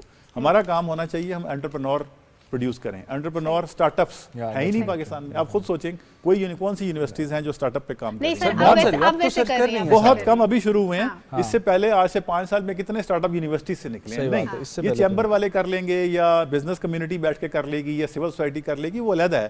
ایک پراپر پلانڈ प्लान्ड तरीके से एक एंटरप्रेन्योरशिप प्रमोशन और स्टार्टअप डेवलपमेंट यूनिवर्सिटीज के अंदर एक पूरा कंपोनेंट होना चाहिए। और ये हमारा अभी सर एनआईसी बड़ा अच्छा काम कर रहे हैं। हाँ, और एक जो होते हैं ना office of research innovation and commercialisation, अभी हमने एस्टैब्लिश किया है, एचईसी ने उसको रिकॉग्नाइज किया है। हमारा जो ऑरिक है वो इसके ऊपर काम करेगा इंशाल्लाह। हम स्टार्टअप्स के ऊपर और हेल्थ में और एजुकेशन दोनों में स्टार्टअप्स और बिजनेस आइडियाज को लेके चलेंगे, तो फिर ये जो हमारी अनएम्प्लॉयमेंट है ये मसला भी सेटल हो जाएगा और लोकल डेवलपमेंट और लोकल ग्रोथ का मसला भी हल हो जाएगा। अच्छा सर, ये तो वो बात होगी जो बच्चे पढ़ते हैं उनको हमने एथिक्स भी पढ़ाने हैं, उनके लिए हमने पॉजिटिव चीज़ों को प्रमोट करने हैं।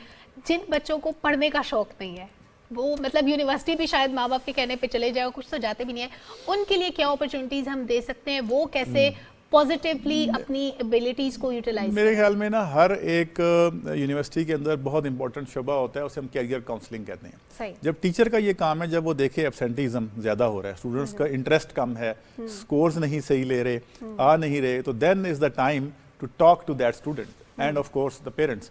जब आप उससे बात करेंगे ना, तो आप यकीन माने ऐसे से मैंने खुद ये पिछले मैं 20 साल हो गए हैं मुझे एजुकेशन के शोबे से, मैंने ऐसे से स्टूडेंट्स देखे हैं बड़े बड़े इंटेलिजेंट और बड़े बड़े क्रिएटिव, कि जो इसलिए क्लास में नहीं आते थे कि वो कहते थे वहाँ मिलता क्या है क्लास में, तो सिवाय गालियाँ और सिवाय बदतमीजी और हमारी इंफीरियरिटी को बताने के कि तुम ये हो, तुम वो हो, तुम ऐसे करते हो, वैसे करते हो, तो वो एक गलत। देखें, अगर इंटरेस्ट नहीं है ना स्टूडेंट का, तो मैं सिर्फ स्टूडेंट को कसूरवार नहीं ठहराऊंगा, उस टीचर को भी ठहराऊंगा जिम्मेदार कि जिसकी क्लास में लोग नहीं जाते। आपने देखा होगा यूनिवर्सिटीज़ में कुछ ऐसे टीचर्स हैं कि जिनमें लोग कहाँ से पहुंचते हैं उसकी क्लास लगाने के लिए, पूरा का पूरा हॉल भरा होता है, और कुछ ऐसे टीचर्स हैं जिसमें वो छुप रहे होते हैं, हाजिर लगा के भागते हैं। Definitely it's a two way process. आपका जो सवाल था उसका जवाब बड़ा सिंपल है कि कैरियर काउंसलिंग का एक पूरा प्रॉपर डिपार्टमेंट, एक तो है ना इमोशनल काउंसलिंग, साइकोलॉजिकल काउंसलिंग, वो भी जरूरी है, लेकिन कैरियर पाथवे के अंदर जरूरी नहीं है कि वो थ्योरेटिकल चीजें पढ़ेगा, मे भी उसके ब्रेन में बड़े प्रैक्टिकल आइडियाज हैं। यूनिवर्सिटी का काम है कि उसको उसकी जो मेंटोरिंग करे और उस शोबे में प्रैक्टिकली उसको अपने ऑरिक में या कोई भी उनका डिपार्टमेंट है स्किल डेवलपमेंट का, उसको लगा दे। और एक आपने बड़ी अच्छी बात की टीचर्स के हवाले से कि टीचर्स भी स्टूडेंट्स को उनकी जो कॉम्प्लेक्सेस है उनको हाईलाइट ना करें। अगर किसी बच्चे की गलती है तो सुन्नत रसूल भी है कि आपने किसी का नाम लेके पॉइंट आउट करके, जरूरी नहीं है कि आप उसको शर्मिंदा करें भरी महफिल में बाकी स्टूडेंट्स के सामने, अलग से उससे बात की जा सकती है ताकि किसी की इज्जत नफ्स मजरू ना हो। डेफिनेटली सर, बहुत शुक्रिया आपकी आमद के लिए, बहुत अच्छा लगा मुलाकात करके, एंड वी होप कि हमारे नाजरीन भी जिस तरीके से देख रहे हैं, तो हम लोग तो बार बार ये मैसेज देते हैं कि हम तो अपनी तरफ से जिम्मेदारी पूरी करें, लेकिन इसके साथ साथ खुद भी ज़रा जाएं, इसके बारे में सर्च करें, मुख्तलिफ स्कॉलर्स को पढ़ें, इंटरनेशनल स्कॉलर्स को पढ़ें, ताकि आपको पता चले कि दूसरा माशरा किस तरीके से चलता है, हमारा माशरा किस तरीके से चल रहा है, हमें कैसे उनकी अच्छी चीज़ें उठा के अपने मॉडल पर अप्लाई करनी है, और हमारा दीन जब हमें सब कुछ सिखा रहा है तो हमें किसी और की तरफ क्या जाने की ज़रूरत है। एक ब्रेक शामिल करेंगे, जब ब्रेक से वापस आएंगे हम लोग जिक्र करेंगे इसी हवाले से मजीद बच्चों की परवरिश के हवाले से और माँ बाप के बच्चों के साथ रवैयों के हवाले से, और बच्चों ने माँ बाप के साथ कैसे रवैया रखना है वो भी आज ज़ेर बहस लाएंगे। एक छोटा सा ब्रेक, हमारे साथ फ्रेंड।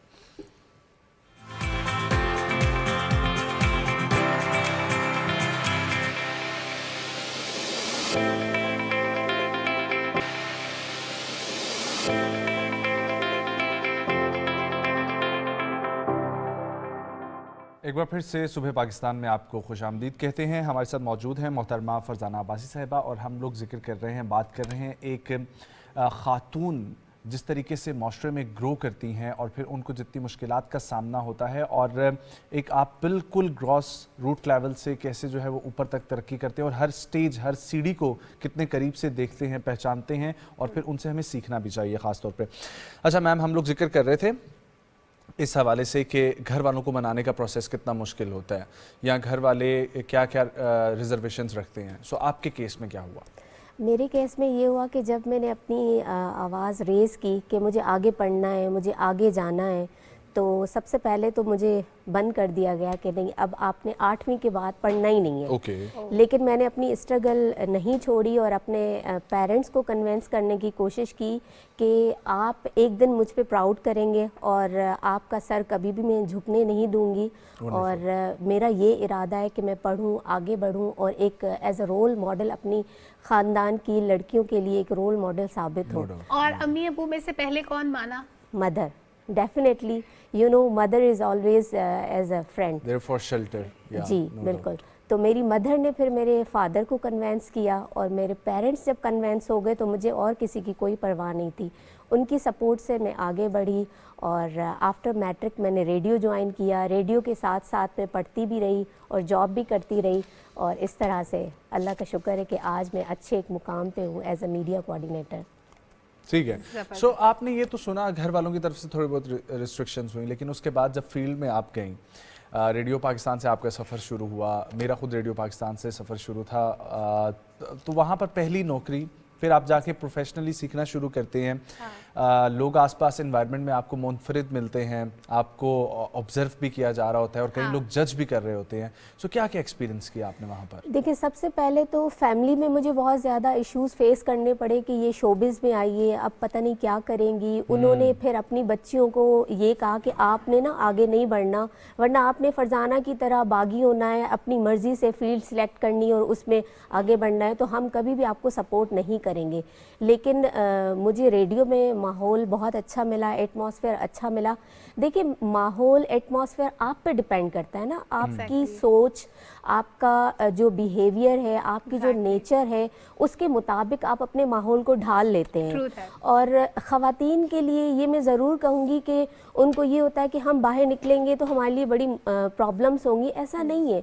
अगर आपके इरादे अटल हैं, मजबूत हैं और आप फेयर हैं, आपकी सोच अच्छी है, तो डेफिनेटली आपको सपोर्टिंग एटमॉस्फेयर मिलेगा। एग्जैक्टली। अच्छा ये तो फरजाना आपने बताया रेडियो के बारे में, जब आपने पीटीवी पे काम किया, यानी टीवी पे ऑन स्क्रीन आना, मेज़बानी के फ़राइज़ अंजाम देने के लिए, उस वक्त फैमिली का क्या रिएक्शन था कि हाय अल्लाह ये तो टीवी पे भी आ रही है? जी ऐसा ही है बिल्कुल। तो सबसे पहले तो पेरेंट्स की परमिशन मुझे मिल गई थी, तो ज़ाहिर है जब पेरेंट्स आपके साथ हो ना तो आप बड़े स्ट्रॉन्ग फील करते हैं अपने आप को ना। आपके अंदर आप में जो सलाहियतें होती हैं वो तब उजागर होती हैं जब आपकी फैमिली से आपको सपोर्ट हो। तो जब मुझे फैमिली से सपोर्ट थी तो मुझे किसी की परवाह नहीं थी। ऐसे जुमले बिल्कुल मुझे सुनने को मिले कि हाँ अब ये टीवी पे आ रही, अब पता नहीं क्या करेगी, अब ये ख़ानदान का नाम खूब रोशन करेगी, ये हमारे लिए तो बड़ा मसला हो गया, ये हो गया, वो हो गया। लेकिन स्लोली ग्रेजुअली जब मैंने अपनी तालीम हासिल की और एक गवर्नमेंट सेक्टर में एज अ 17 ग्रेड ऑफिसर बन गई, तो फिर वही ख़ानदान मुझ पे प्राउड फील करने लगा और अपनी ख़ानदान की उन लड़कियों को पढ़ाने लगा जो मेरे ख़िलाफ़ होके कहते थे कि लड़कियों को ना पढ़ाएं और आगे चल के फरजाना जैसी बनेगी। बट somehow कुछ बातें मुझे अपने आप से मिलती जुलती इसलिए लगी। My father was my biggest support system, क्योंकि मेरी फैमिली में लोग टीवी में काम नहीं करते थे, तो जब मैंने किया कुछ ना कुछ पेरेंट्स के माइंड में रिजर्वेशंस होती है, लेकिन विद पैसेज ऑफ टाइम मेरा ख्याल है वो अंडरस्टैंड भी करते हैं इन चीज़ों को। फरजाना आपसे कंटिन्यू करेंगे डिस्कशन को। इस वक्त तर्जुमान मुस्लिम लीग नून पंजाब अज़मा बुखारी साहिबा न्यूज़ कॉन्फ्रेंस कर रही हैं।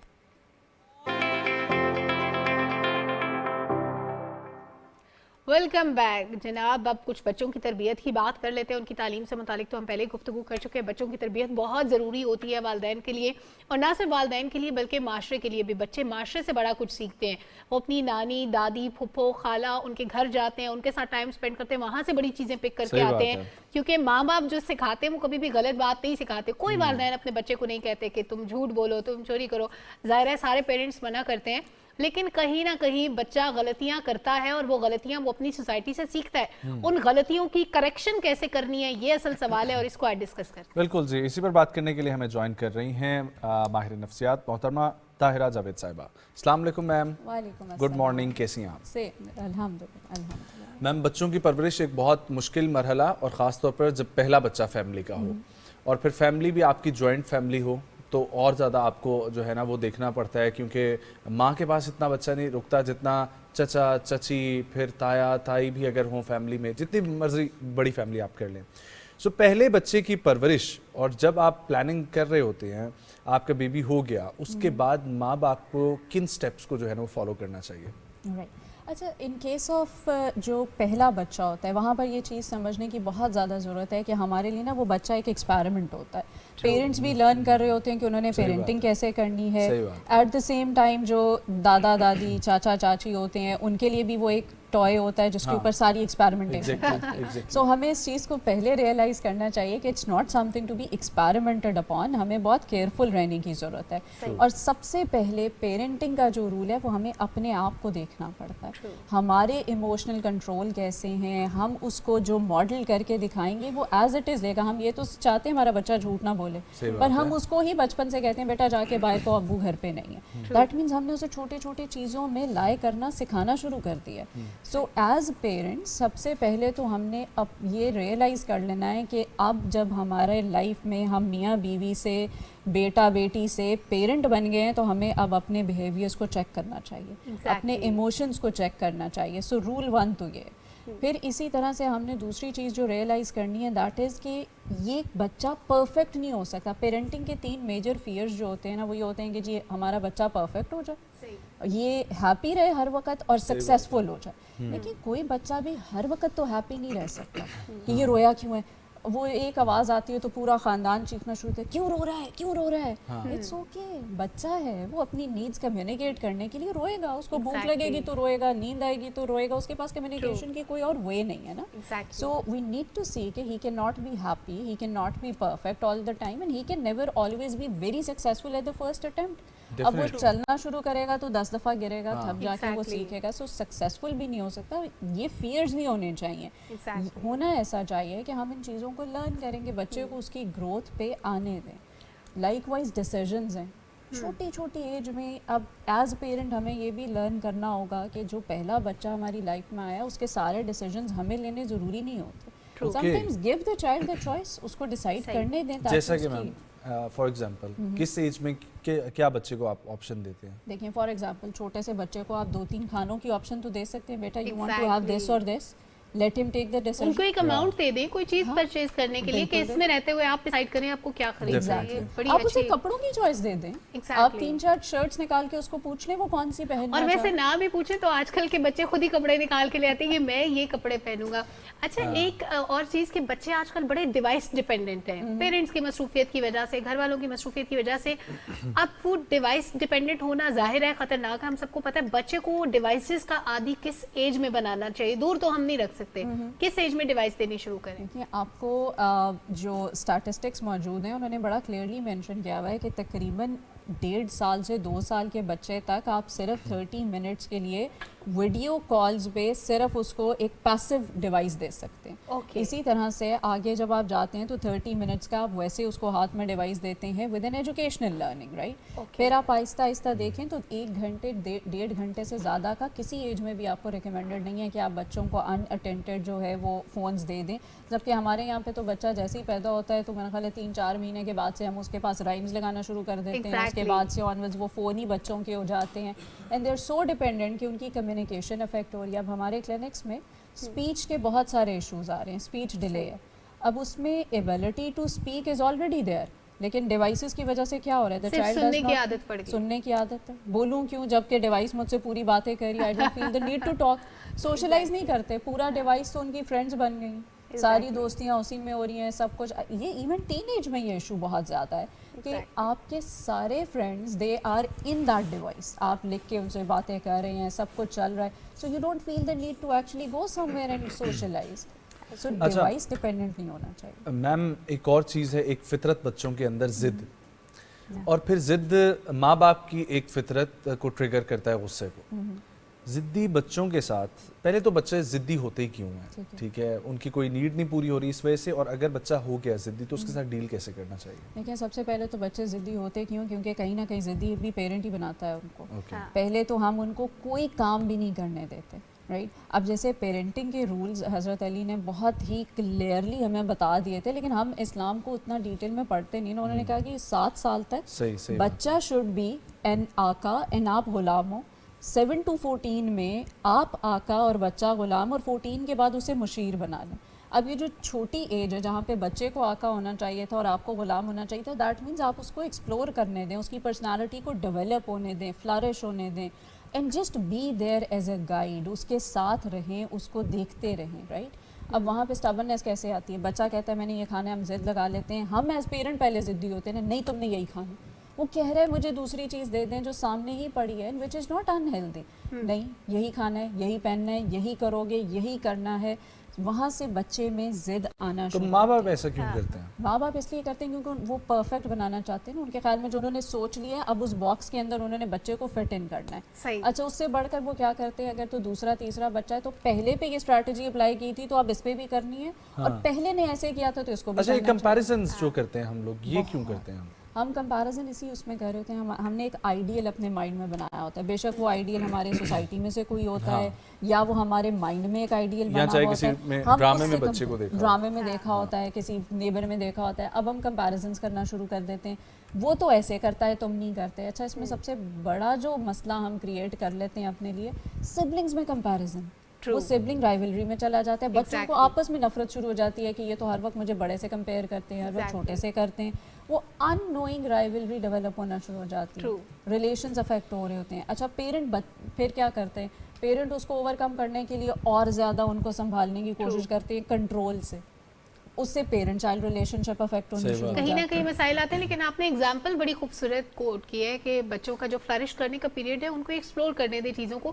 اچھا کچھ بچے اوور ایکٹیو ہوتے ہیں, اوور ایکٹیو مینس کہ شہروں میں ظاہر ہے گھر کا جو ایریا ہوتا ہے وہ لمیٹڈ ہوتا ہے, کوئی بہت بڑا پلے گراؤنڈ گھر کے اندر تو نہیں ہوتا, اور سم ٹائمس اگر آپ کے علاقے میں پلے گراؤنڈ نہیں ہے, بچہ اچھل کود کر رہا ہے, کسی شیلف کے اوپر چڑھ رہا ہے, بیڈ کے اوپر ناچ رہے, پیرنٹس اس چیز سے بڑا تنگ ہوتے ہیں. میں نے بہت ایگزامپلس دیکھی. اس بچے کو ٹریٹ کیسے کرنا چاہیے, کیا اس کی اچھل کود پہ روک ٹوک کرنی چاہیے, پابندی لگانی چاہیے, یا کوئی بات نہیں توڑ پھوڑ کر رہا ہے تو کرنے میں اس کی گروتھ کا حصے, کیسے ٹریٹ کریں؟ دیکھیے سب سے پہلے تو اگر ہمارے پاس گھروں میں اپرچونیٹیز نہیں ہے, اسٹل ہم کچھ نہ کچھ کر سکتے ہیں. دیکھیے بچے میں انرجی بہت زیادہ ہوتی ہے نا, وہ ہماری طرح نہیں ہوتے. اب ہم تو ایک جگہ پہ بیٹھے ہوئے تو بیٹھے رہیں گے, گھنٹوں بھی ادھر بیٹھیں گے, ہماری اب ایک ٹریننگ ہو چکی ہے, ہماری انرجی ان سے کم ہے. ان کی انرجی کو پازیٹیو چینلائز کرنے کے لیے یا تو آپ ایک اسٹرکچرڈ روٹین بنا دیں, آپ ان کو باہر پارکس میں ریگولرلی لے کر جائیں جو آپ کے کارنر آف دا اسٹریٹ پہ کوئی جگہ ہے, ان کو تھوڑی دیر اپنی سپرویژن میں باہر کھلانا شروع کر دیں تاکہ وہ میننگ فلی کسی ایکٹیویٹی میں انگیج ہو جائے. اسی طرح اگر آپ یہ بھی نہیں کر سکتے تو ان کو سوئمنگ کلاسز ہیں یا فٹ بال ہے یا کوئی اور اسپورٹس ہے اس میں کر دیں, if that is even not possible. آپ کے لیے گھر میں کوئی ایک چھوٹا سا کوشنز کے ساتھ ایک ایریا بنا کے رکھ دیں کہ بیٹے تم نے اس پہ جمپس کرنے, آپ اس کو ایریاز دے دیں کہ یہاں پہ آپ کھیل سکتے ہیں, یہاں پہ آپ ڈسٹرکشن جتنی کرنا چاہتے ہیں کر لیں. ان چیزوں کے ساتھ آپ یہ کر سکتے ہیں تاکہ وہ اپنی انرجی کو تو کہیں نہ کہیں ریلیز کریں. انرجیز کو چینلائز کرنے کی ضرورت ہے بہتر طریقے سے. اچھا بہت چھوٹے بچوں کو آج کل اسکول بھیجنے کا بھی بڑا ٹرینڈ آپ دیکھتے ہیں. 3 سال کے بچے کو آپ نے ہر صورت, وہ پتہ نہیں پلے گروپ ہوتا ہے, نرسری کے جی کیا ہوتی ہے, پھر بھیجنا شروع کرتے ہیں, پھر وہ اس کے گریڈز آپ ہوتے ہیں. ایگزیکٹلی 1 2 3 اب بن گئے. ہمارے اس میں تو ہوتی تھی نا پریپ نرسری اور اس کے بعد 1 میں جاتے تھے, اب تو وہ پری نرسری ہے, پھر نرسری ہے, بچے کو سیدھی بات بھی کرنی آتی ہے اور وہ اسکول جا رہا ہے. کیا اتنا ارلی ایج میں پیرنٹس کو بھیج دینا چاہیے بچے کو؟ لیکن to be very honest if you talk about the developmental stages تو اس میں آئی ووڈ ناٹ سے کہ یہ کہیں بھی آپ کو ریٹن ملے گا, بٹ مائی ایکسپیرینس کہ آپ کو 5 سال سے پہلے بچوں کو نہیں بھیجنا چاہیے, کیونکہ اس وقت تو پیرنٹ چائلڈ ریلیشن شپ ڈیولپ ہو رہی ہوتی ہے. بچے بہت زیادہ ایکسپلور کر رہے ہوتے ہیں, ہم اسکول لے جا کے ان کو ایک کنٹرول سیٹنگ میں ڈال دیتے ہیں. اور اگر پیرنٹس دونوں کام کرتے ہوں پھر بھی نہیں بھیجنا چاہیے. نہیں بھیجنا چاہیے. دیکھیں پھر گرینڈ پیرنٹس اگر اویلیبل ہیں آپ وہاں پہ کر دیں, لیکن اتنا اسٹرکچر شروع سے ہی کر دینا. آپ 3 سال کی بات کریے, ہمارے یہاں پہ تو 2.5 سال میں بچوں کو اسلام آباد میں اب اسکول, تو 2.5 سال از اے ایج جب بچے نے آپ سے ریلیشن ڈیولپ کرنی ہے ایز پیرنٹس. اچھا میم, آپ نے ایک اپنی بات میں ذکر کیا تھا اسلامک پوائنٹ آف ویو سے 7 سال سے 14 سال تک بچے کو غلام اور خود آقا بن کے ٹریٹ کریں گے آپ. اسی کے دوران ہم لوگ دیکھتے ہیں کہ زیادہ تر بچوں کو آپ بھیج دیتے ہیں بورڈنگ سکولز میں بھی, اور میم پھر بورڈنگ سکولز کا جس طرح کا ماحول ہے وہ کسی سے ڈھکی چھپی بات نہیں, ہم لوگ دیکھتے بھی ہیں. اچھے سے اچھا بھی ہو تو ماں باپ جیسا پیار تو کبھی نہیں آپ کو مل سکتا. بچوں کو بورڈنگ سکول کے بھیجنے میں حق میں ہیں آپ؟ مجھے ماں باپ جیسی تربیت کہاں ہوتی ہے؟ دیکھیے ماں باپ سے زیادہ آپ بچوں کا بھلا کوئی نہیں سوچ سکتا. پلس ہم ایک اور کام کیا کرتے ہیں, ہم سم ٹائمز بچوں کو جس وقت بورڈنگ اسکول میں 7 اور 14 ایج میں بھیج دیتے ہیں, بچے کے مائنڈ میں آ جاتا ہے کہ اچھا اب یہ باقی جو میرے سبلنگز ہیں ان کو زیادہ ٹائم دیں گے, وہ تو گھر پہ یہ سب کچھ کریں گے, I have to come here, وہ ایک نا نیگیٹو امپیکٹ بھی آنا شروع ہو جاتا ہے. ہمارے پاس بورڈنگ والے جتنے بچے بھی آتے ہیں وہ اپنے بورڈنگ سے انہیپی اسی وجہ سے ہیں کہ انہیں پیرنٹس کا پیار نہیں مل رہا نا, وہ وہاں پہ لونلی فیل کرنا شروع کر دیتے ہیں, اور پھر ظاہر اسٹرکٹنس بھی ہوتی ہے, پھر وہ باقی اپنے سبلنگ سے کمپیئر کرنا شروع ہو جاتے ہیں کہ وہ تو گھر پہ یہ چیزیں کر رہے ہیں اور ہم یہاں پہ یہ نہیں کر پا رہے ہیں. So I am not in favor of sending them to the boarding. Perfect ma'am. Thank you so much for coming. بہت اچھا لگا بات کر کے. ایک بریک شامل کریں گے, بریک سے جب واپس آئیں گے تو آپ کو ایک ایسی شخصیت سے ملاقات کروائیں گے جو پروفیشن سے تو ڈاکٹر ہیں لیکن اس کے علاوہ آرٹسٹ بھی ہیں. صبح پاکستان میں لیتے ہیں ایک بریک, ہمارے ساتھ رہیں.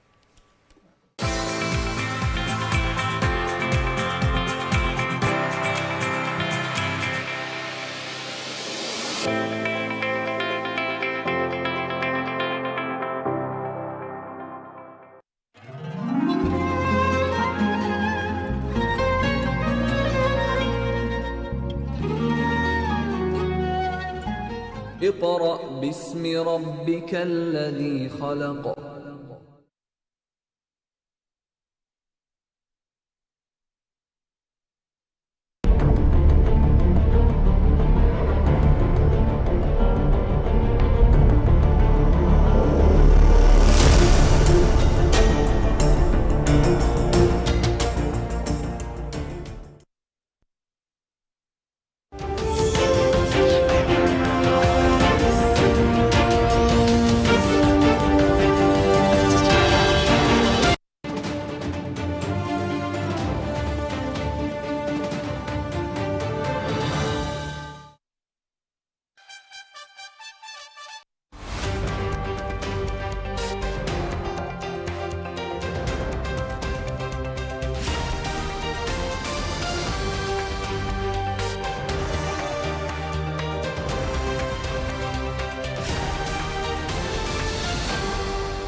توانائی کی بچت کا عہد کریں, روشن پاکستان کی بنیاد رکھیں.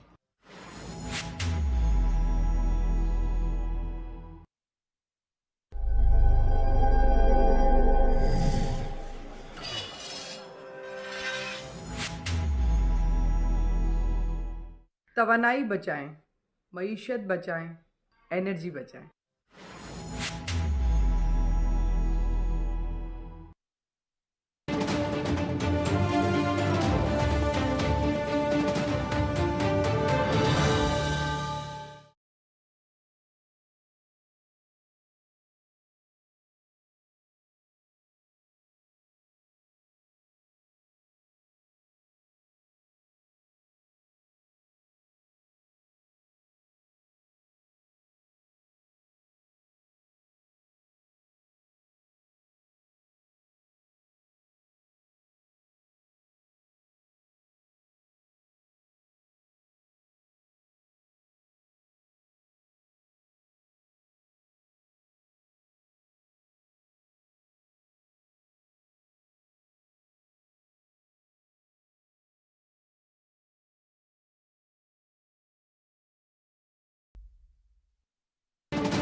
روز ایک نئی صبح, نئے چہروں, نئے انداز کے ساتھ.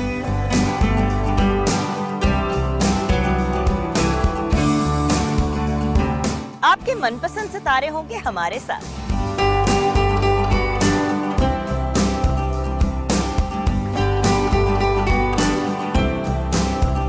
ڈھیروں خوشیوں کے ساتھ کریں گے ہلا گلا, مستی اور مزاق. میری ہوگی آپ سے ایک بار پھر ملاقات آپ کے میرے پی ٹی وی ہوم پر.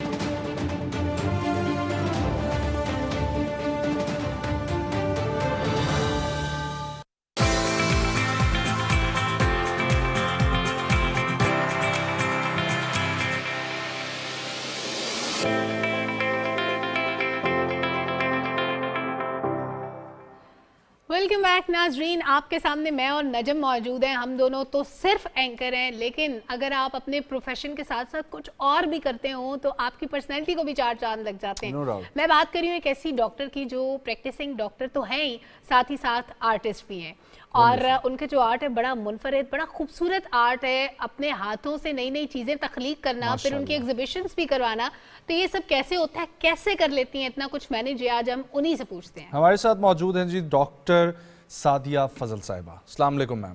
گڈ مارننگ, کیسی ہیں آپ؟ گڈ مارننگ, الحمدللہ میں بالکل ٹھیک ٹھاک. اچھا, زیادہ مشکل کیا ہے, بینگ اے ڈاکٹر یا آرٹسٹ؟ ایکچولی مجھے تو لگتا ہے کہ دونوں چیزیں ایک دوسرے کو سپورٹ کر رہی ہیں. اچھا, بینگ اے آرٹسٹ جو ہے وہ مجھے میری اس میں سپورٹ کر رہا ہے. ایکچولی میں نے اپنی جو پریکٹسنگ لائف ہے ڈاکٹری والی, وہ بھی میں نے اتنی جلدی شروع نہیں کی تھی. میں نے اپنے MBBS کے 17 سال بعد اپنی ہاؤس جاب کی, اور جب میں اپنی ہاؤس جاب کرنے کے لیے اپنا وہ ایک ہمیں لیٹر ملتا ہے PMDC سے, وہ لینے گئی, تو جنہوں نے وہ لیٹر سائن کرنا تھا انہوں نے بھی کہا کہ اتنے عرصے بعد تو یہ آپ کیا کرنے آئی ہیں. اور اس کے بعد یہ ہے کہ تو 17 سال کے پیریڈ میں آپ آرٹ کر رہی تھیں؟ نہیں, یہ دونوں چیزیں میں نے اکٹھی شروع کی, کیونکہ یہ میں پہلے کرتی تھی, مجھے شوق تھا, لیکن پھر مجھے ایک آفٹر سرجری کچھ 10 منتھس کے ایسا ہوا کہ مجھے بیڈ ریڈن رہنا پڑا, اور لیٹے لیٹے میں نے سوچا کہ جس دن اٹھوں گی اس دن زبان زبان کے علاوہ سب چلاؤں گی. آپ سیلف ٹاٹ آرٹسٹ ہیں؟ جی جی.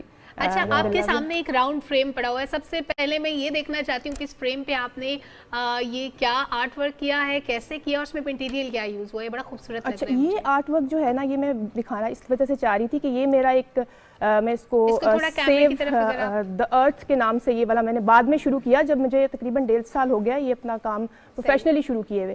لیکن یہ جو چیز ہے یہ میں نے ساری جو آپ جسے کہتے ہیں نا اسکریپ, یہ اس سے بنی. ہاں, اور بیسیکلی یہ میں نے جو بچے ہیں نا ان کے لیے, کیونکہ میں جب ایگزیبیشن وغیرہ کی تو وہ جو آتے تھے, اور ان کے لیے دونوں پوائنٹ آف ویو سوچ کے, کہ ایک تو یہ کہ چیزوں کو اپ سائیکل اور ریسائیکل کرنا, اور دوسرا یہ کہ کچھ ایسی چیز پروڈکٹیو بن جائے جو دیکھنے میں بھی اچھی لگے اور ہینڈی سی ہو.